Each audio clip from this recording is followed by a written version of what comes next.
Deuteronomy 21 1 to 23.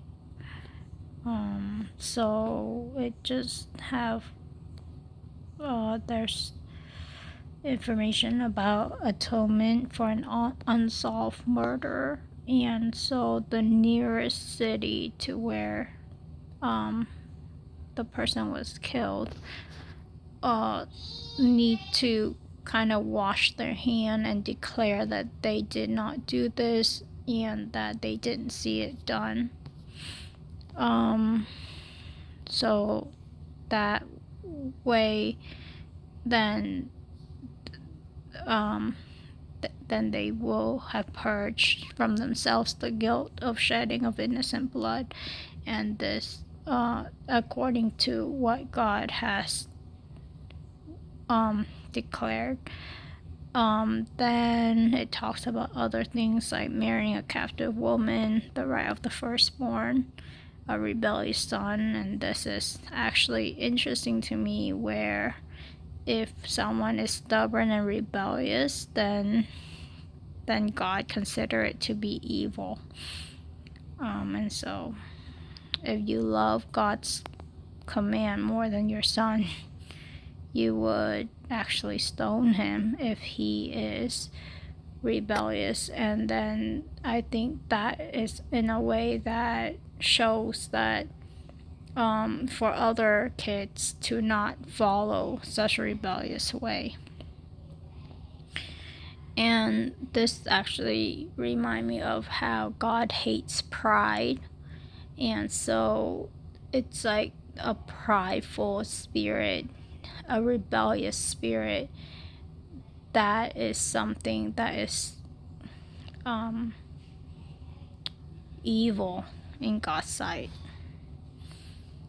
And then it talks over here how anyone who is hung on a pole is under God's curse, and that they need to be buried overnight, that same day.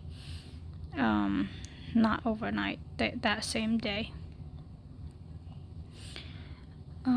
So this allows for capital punishment, and so God's government allows for capital punishment.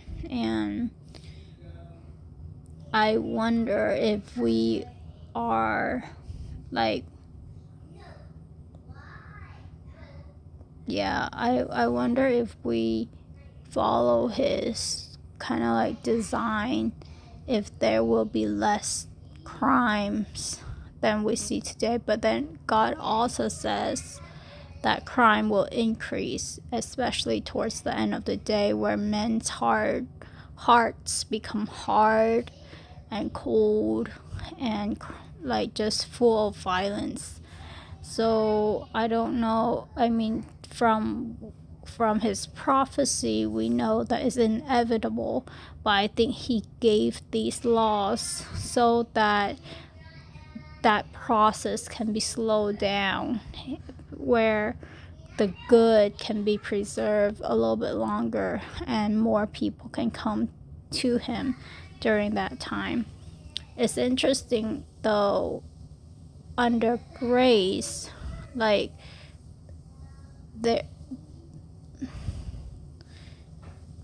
God's grace, I mean, like, I don't understand how, because God's grace is a lot like now, and God is patiently waiting.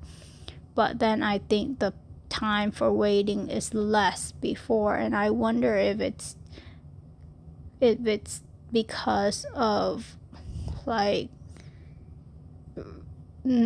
knowledge. Like back then the people know God more, the people know who God is, they've seen the miracles he did, so he expects more from them knowing more about him. And as like just we lose that knowledge of God, that he is working in different ways, and he allows more time and more grace for us to come to repentance. And I think that's how it shows that God is not inflexible, that God is very flexible, and he has different measures for different level of knowledge. Like, to more that is given, more is required. I think that is the idea of this.